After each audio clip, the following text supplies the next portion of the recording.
With all these NoSQL databases and plus relational database, which one should you choose? What criteria should you use, right? That's a natural question. So well, let's look at some of the characteristics that you want to have. When we talk about relational database, we mentioned one issue is about being a single point of failure when you only have one server, right?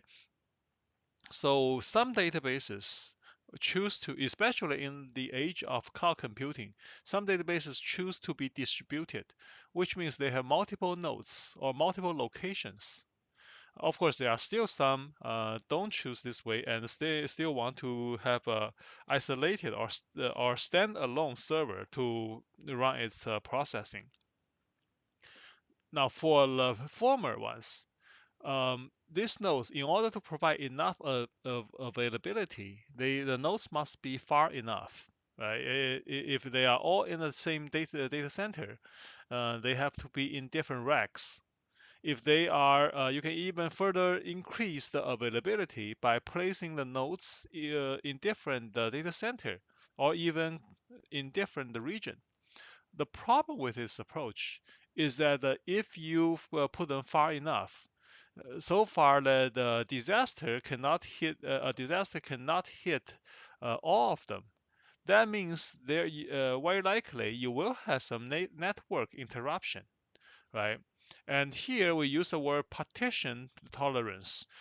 This partition here, it means break in network. Partition tolerance means even there is a partition, even if there is a break in network, the nodes are still functional. Each node is still operational by its own. So that means that different nodes can work on their own without get interrupted, even with some issues in the network. That characteristic is called partition tolerance. Now, not all database management system can do that. Some database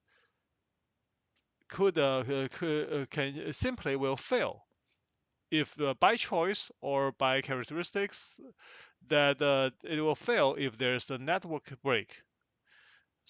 Or sometimes when you choose if it's the database that choose to be a standalone database, of course it doesn't have that partition tolerance either. With partition tolerance comes another two issues, which is the choice between consistency and availability. If a partition in the partition tolerance environment, when there is a write to a node, the other nodes must be updated too, right? The change must be pushed to all nodes.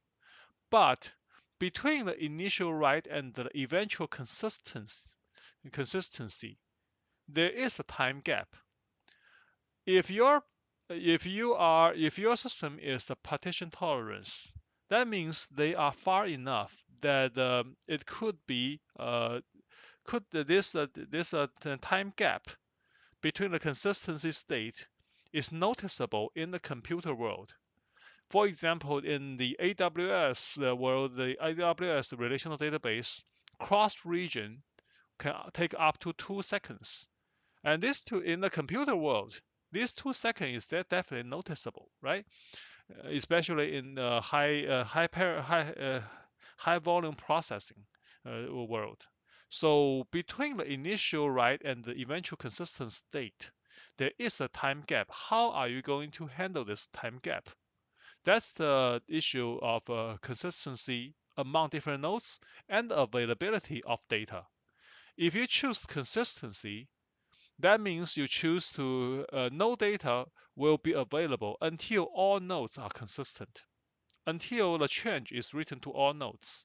Like here, once you write this to green state, you have to wait until the other two all turns green before you can access that particular new data. Or you choose availability, means provide data even as we know there may be inconsistency. So when the time that the last node is written with new data, the green data, at that time I try to reach the nodes above, I still get the red data, not the latest. But this is per design because we choose availability over consistency. We know there will be what we call the dirty read. So if you put all these together, consistency, availability, partition tolerance, this is where you can see you can have those. These are three things that you need to make a choice. You want to choose. What do you want to choose? uh, the idea is that you can only choose two of these characteristics. You cannot choose all three. So for example, relational database, they choose both consistency and availability. At any time, they lock the data, so the database is available. The data may be slower, but it won't be partition tolerant. And the relational database can do that is because it either does not have it does not have multiple nodes. It has only one node, so there's no choice between consistency and availability, or it choose to have their nodes so close that it's not worth it's unnoticeable. The time between consistency and availability are unnoticeable. But in order to do that, you have to sacrifice partition tolerance.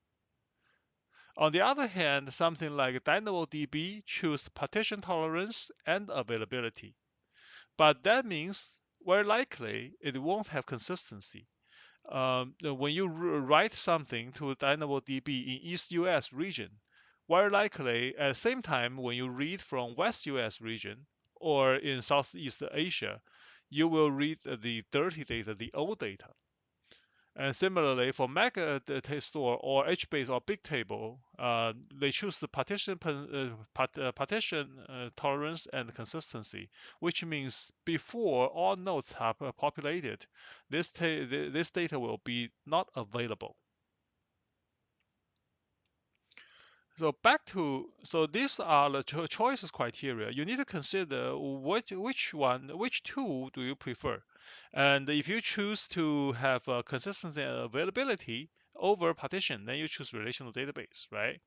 Now back to relational database. After looking at all these NoSQL, let's back to consider relational database. Why? Because relational database is still the fundamental technology, the dominant, fundamental, and most important technology in data management world. It still offers simplicity, right? If you look at those like uh, white column tables or where you have multiple column families, or look at the document DB where each instance is one JSON document. Reading and processing those can be very difficult. You need to put a lot of time. It may look simple in the database domain, but what you are doing is just shifting the processing to the user's code instead of using the simple and elegant SQL to handle to process the data.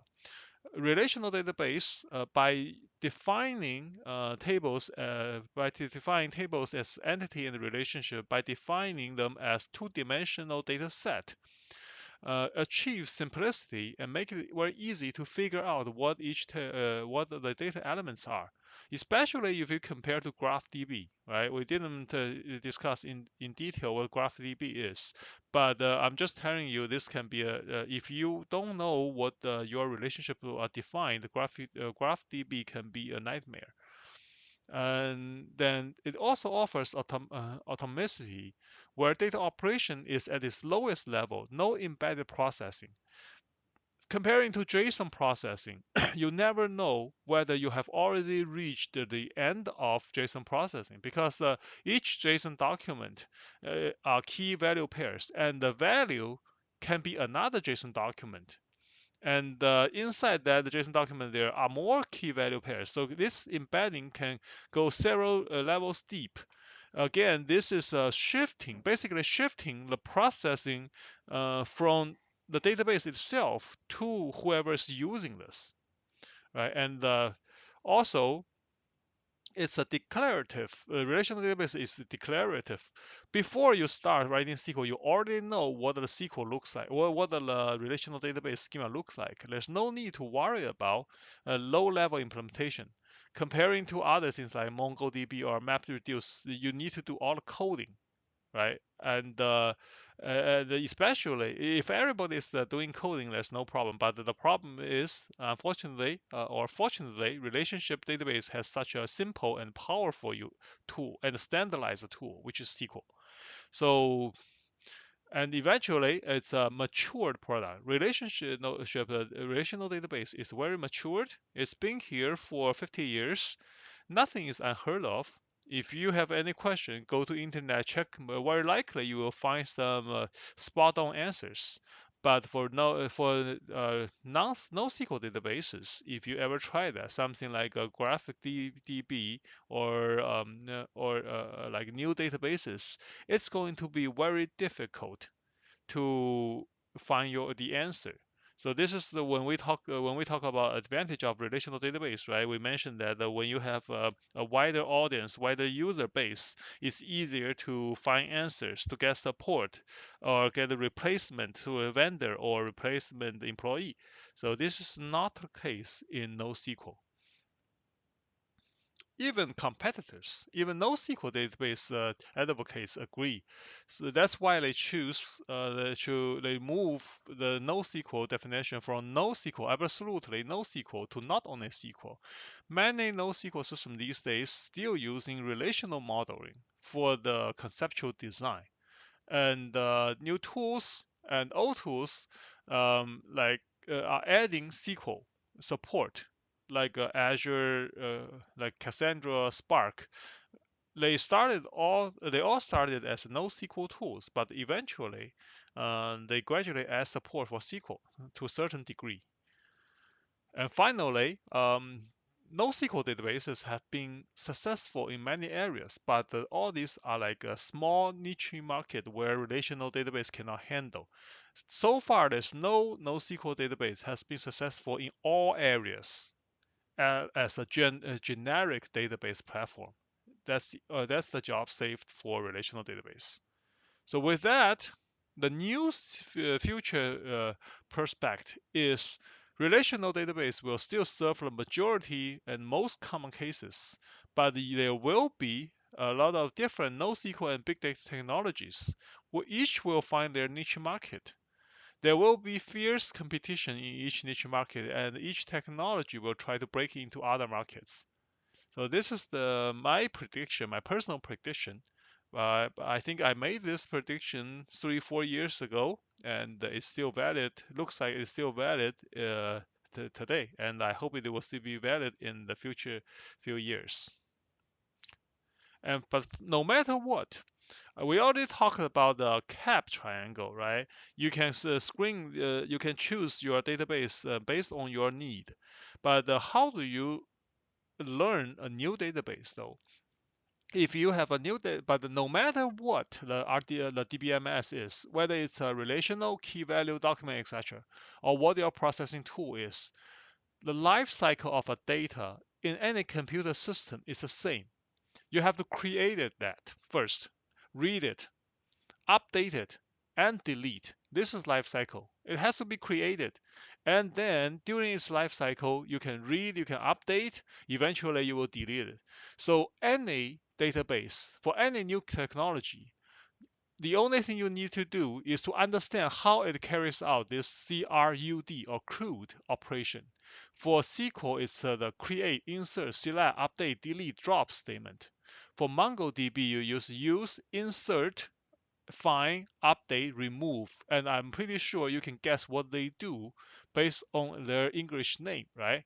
And it's the same for any other tools, for any new technology.